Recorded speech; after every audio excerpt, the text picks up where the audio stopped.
हम यहाँ पर तुरंत चंगाइयों को देखने वाले हैं। प्रभु आपके जीवन को पूरी तरीके से आज बदलने वाला है। जैसे आप जानते हैं कि इतनी गवाहियाँ यहाँ पे दिखाई जाती हैं, जीवन बदले जाते हैं, लोग मसीह को जानते भी हैं, बहुत लोग हैं जो मसीह को नहीं जानते। वही गवाही आज हम आप लोगों के साथ बांटने आए हैं। ये परिवार जो हमारे साथ है, ये प्रभु यीशु मसीह को नहीं जानते थे, लेकिन प्रभु कहता है तूने मुझे नहीं चुना, मैंने तुझे चुना है। प्रभु ने इस परिवार को, क्योंकि ये चुने हुए लोग हैं, प्रभु का उद्धार इनके जीवन में आया है। एक बड़ी चंगाई इस परिवार में प्रभु ने दी है। इस परिवार में आकस्मिक मृत्यु हो जाती थी, बहुत ही छोटी उम्र में लोग इस परिवार में एक के बाद एक मृत्यु हो जाती थी दुष्ट आत्मा के प्रभाव से। लेकिन प्रभु का हाथ इस परिवार पर आया, एक जिंदा गवाही इनको बना दिया, और ये आज प्रभु की महिमा के लिए ये परिवार यहाँ पर आए। आइए परिवार हम मिलकर इनकी गवाही को सुनते हैं। तो बहन पायल और भाई, आप प्रभु को नहीं जानते थे, अब आप उनकी गवाही दे रहे हैं। आप परिवार को बताएंगे कि क्या हुआ था शुरू से एक बार। जय मसीह की परिवार, और हम लोग नोएडा से आए हैं, और मेरी गवाही ये है कि मेरे को बहुत ज़्यादा दुष्ट आत्मा जो है बहुत ज़्यादा सताती थी। मतलब इतना ज़्यादा मैं मेरी तबीयत ख़राब कर दी उन लोगों ने कि मैं बेड पे से भी उठ नहीं पाती थी। वॉशरूम मेरे घर वाले मेरे को लेके जाते थे, ऐसी हालत मेरी हो गई थी। ये कब से चल रहा था, कितने समय से था बहन? ये मेरे को 2024 लास्ट महीने से स्टार्ट हुआ था जी। हाँ।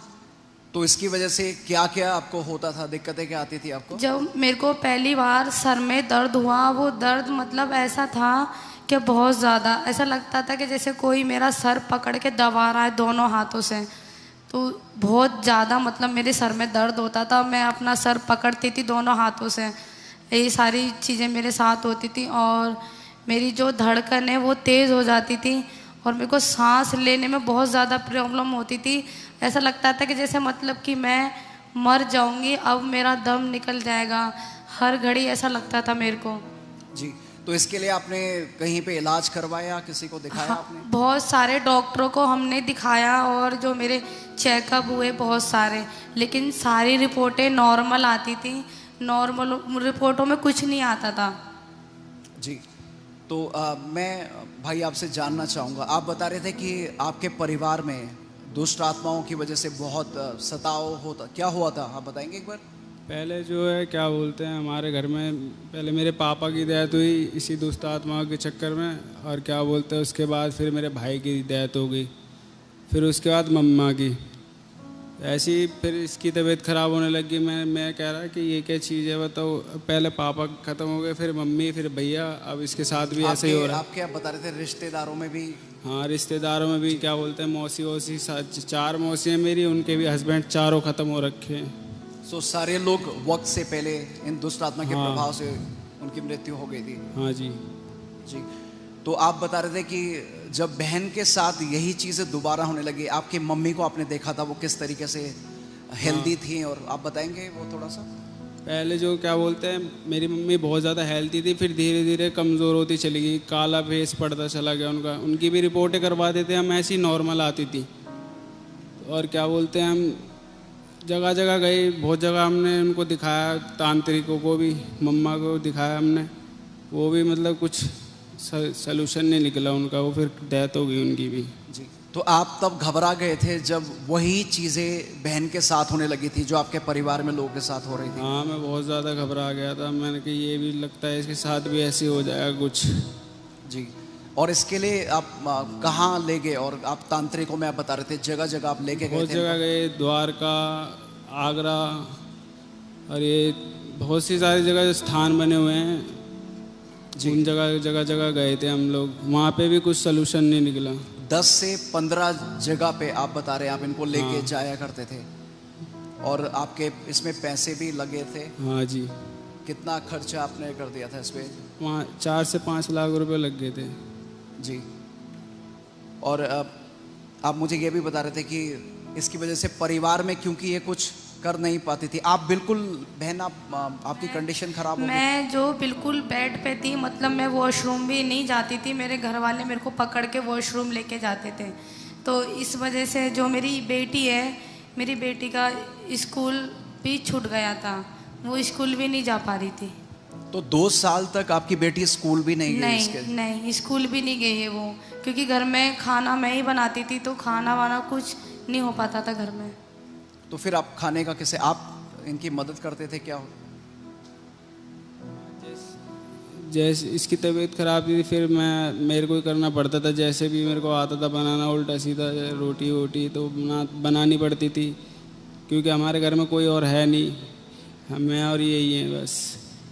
जी, परिवार जब किसी परिवार में ऐसी समस्या आती है तो वो केवल एक इंसान के बारे में नहीं रह जाता, लेकिन पूरे जो घर का जो आपके डेली एक्टिविटी है उसको अफेक्ट करती है। उसी तरीके से परिवार में होता जा रहा था कि पूरी तरीके से सारा भार आप पे आ गया था और कोई राहत आप लोगों को मिल नहीं रही थी।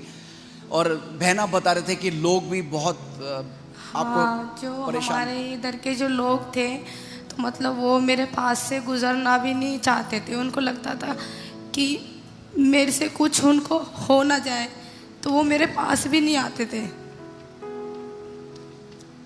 और आप बता रहे थे ये भी बोलते थे कि ये मर जाएगी, कुछ दिन में मरने वाली है। सब लोग बोलते थे कि ये अब नहीं बचेगी और ये मर जाएगी, ये नहीं बच सकती। तो आपको विचार आते थे, गलत विचार हाँ, आते थे? मेरे को ऐसा लगता था कि जैसे कि मैं मर जाऊँ, आत्महत्या कर लूँ। मैंने कई बार आत्महत्या करने की भी कोशिश करी है। जब मेरे हस्बैंड नहीं होते थे तो मैंने अकेले में कई बार मरने की कोशिश भी बहुत बार करी है। जी, तो जब ये स्थिति इस परिवार की हो गई थी, आप समझ सकते हैं किस तरीके से पूरी तरीके से टूट चुके थे, आत्महत्या के विचार आ रहे थे। लेकिन प्रभु का वचन जिंदा है, वचन इनके पास आया और ये बताएंगे किस तरह प्रभु के वचन इनके पास आया, ये कलीसिया में आए। आपके पड़ोस में आप बता रहे थे, अब बताइए कैसे आप प्रभु को। जो हमारे प्रभु के दास हैं, जो हमें वो वचन सिखाते हैं, वो सिखाते हैं घोषणाएं करना। जो मैंने यहाँ से सीखी घोषणाएं करना, जो मैं दिन रात मतलब एक ही वचन की घोषणा करती थी कि प्रभु यीशु मसीह के कोड़े खाने से मैं चंगी हो गई हूँ। और मेरे हस्बैंड भी, हम लोग साथ में मिलके दोनों घोषणाएं करते थे। और जो अनॉइंटिंग ऑयल यहाँ से हम लोग लेके जाते थे, मैं उसको अपने खाने में डाल के, पानी में डाल के उसको लेती थी और रात में अपने मतलब लगा के भी सोती थी। जी, तो कोई बहन थी आपके पड़ोस में जिन्होंने आप बताते आपकी कंडीशन देखी, उन्होंने बोला आपको यहाँ पे हाँ, एक वो आंटी हैं हमारी उधर से आती हैं, तो उन्होंने हमें बताया यहाँ के लिए कि आप हमारे साथ वहाँ चलो और वहाँ जाके ठीक हो जाओगे। तो आप पहली बार उनके साथ ही यहाँ पर आए थे? उनके साथ ही आए हम धन्यवाद करते हैं ऐसे लोगों का जो केवल यहाँ पर अपने लिए नहीं आ रहे हैं, लेकिन क्योंकि उन्होंने सत्य को जान लिया है, इसलिए वो लोगों को जाकर बताते हैं। ये हमारी जिम्मेदारी होती है। जब आप इस भवन में आते हैं, आप सीख गए हैं, आप प्रभु आपका जीवन चला रहे हैं, तो आप बाकी लोगों को भी बताएं जो दुनिया में हैं, जो प्रभु को नहीं जानते। तो उसके बाद जब आप पहली बार आए दिसंबर 2024 में, आप बता रहे थे आप यहाँ पहली बार आए थे और अपोस्टल जी जो यहाँ वचन की शिक्षाएं देते हैं आप सीखने लग गए। तो आप हाँ, जो अपोस्टल जी जो हमारे प्रभु के दास हैं, जो सिखाते हैं, जो उनका जो संडे को जो वो सरमन होता था, तो मैं पूरे हफ्ते उसको कंटिन्यू सुनती थी फ़ोन में लगा के, और साथ में घोषणाएं करती थी वचन की। और अपने फ़ोन में मैंने डाउनलोडिंग कर रखा था घोषणाएं, तो वो कंटिन्यू मेरे फ़ोन में चलती रहती थी, बंद नहीं होती थी। हालेलुया। ये बता रहे थे कि रात को 3-3 बजे दोनों हस्बैंड वाइफ मिलके प्रार्थना करते रहते थे। इनके घर में एक रूटीन है कि 24 घंटे वो प्रभु के वचन इनके घर में चलते रहते हैं, ये उस पर मनन करते हैं। और उसकी वजह से भाई आप बता रहे थे कि होल नाइट प्रेयर में आप आए थे, तो प्रभु से आपका साक्षात्कार हुआ था, आप बताएंगे? हाँ, मैं ऑल नाइट प्रेयर में आए थे। हम लोग क्या बोलते हैं, एकदम से मेरे ऊपर पता नहीं क्या गरम सा करंट सा हुआ एकदम। मैं पहली लाइफ में पहली बार ऐसा कुछ देखा, मैंने ऐसा महसूस किया लाइफ में पहली बार। और उससे पहले आप बता रहे थे कि आप एडिक्शंस में थे, उसके बारे हाँ, में। मैं क्या बोलते हैं 10-12 साल से दारू गांजा सब चीज़ का नशा करता था। जब हम इधर आने लग गए तो सब चीज़ छूट गई मेरी। हालेलुया। ये बता रहे थे ऑल नाइट प्रेयर में जब ये यहाँ पर आए थे और प्रभु का सामर्थ्य इनके ऊपर आया, वो दिन है, आज का दिन है, 10-12 साल का इनका वो एडिक्शन पूरी तरीके से चला गया। साथ में बहन आप कह रहे हैं कि आपको भी थोड़ी तंबाकू खाने की आदत थी। मेरे को तम्बाकू खाने की आदत थी, लेकिन जब मैंने यहाँ पे आके देखा, जो प्रभु के दास बताते हैं कि हमारा जो शरीर है वो पवित्र आत्मा का मंदिर है और हमारा पिता जो है वो कभी नहीं चाहेगा कि हम उसके मंदिर को गंदा करें। तो वो ही सारी चीज़ें मेरे दिमाग में आती थी कि मैं ऐसा नहीं करूँगी, जो मेरा शरीर है वो मेरे परमेश्वर का मंदिर है, तो मैं उसको गंदा नहीं करूँगी बिल्कुल भी। हालेलुया। ये प्रकाशन जब बहन को आया कि मेरा शरीर उसका मंदिर है, ये भी पूरी तरीके से उससे फ्री हो गई। आज ये परिवार ये प्रभु को जानते नहीं थे, इन्होंने पूरा जीवन अपना परमेश्वर को दे दिया है। पूरी तरीके से आज बहन फ्री है। सारा जो फियर था मरने का वो जा चुका है, सारे सिम्टम इनके शरीर के जा चुके हैं। अपने परिवार का ख्याल रखती हैं। आप जॉब भी कर रहे हैं, आपको जॉब भी मिल गई है। मैं अब मतलब जॉब करने जाती हूँ सुबह ही उठ के, अब मेरे को कोई दिक्कत नहीं होती है, अच्छे से जॉब करती हूँ, घर में खाना बनाती हूँ और हम हस्बैंड वाइफ बहुत अच्छे से रहते हैं, प्रभु की आराधना करते हैं। हालेलुया। जो 2 साल पहले बिस्तर में पड़ी थी, आज वो जॉब पे भी जाती हैं। प्रभु ने केवल इनके शरीर को चंगा नहीं किया, इनके जीवन को बदला है। आइए पिता की महिमा करते हैं, हम इस परिवार के लिए धन्यवाद करते हैं। प्रभु धन्यवाद हो इस परिवार के लिए जो जिंदा काम आपने किया है। हम विश्वास करते हैं जो आपने इन बहन के जीवन में किया, आज बहुत से लोगों में प्रभु आप उनके जीवन में ये महान काम करने जा रहे हैं। प्रभु यीशु मसीह के नाम में आमीन।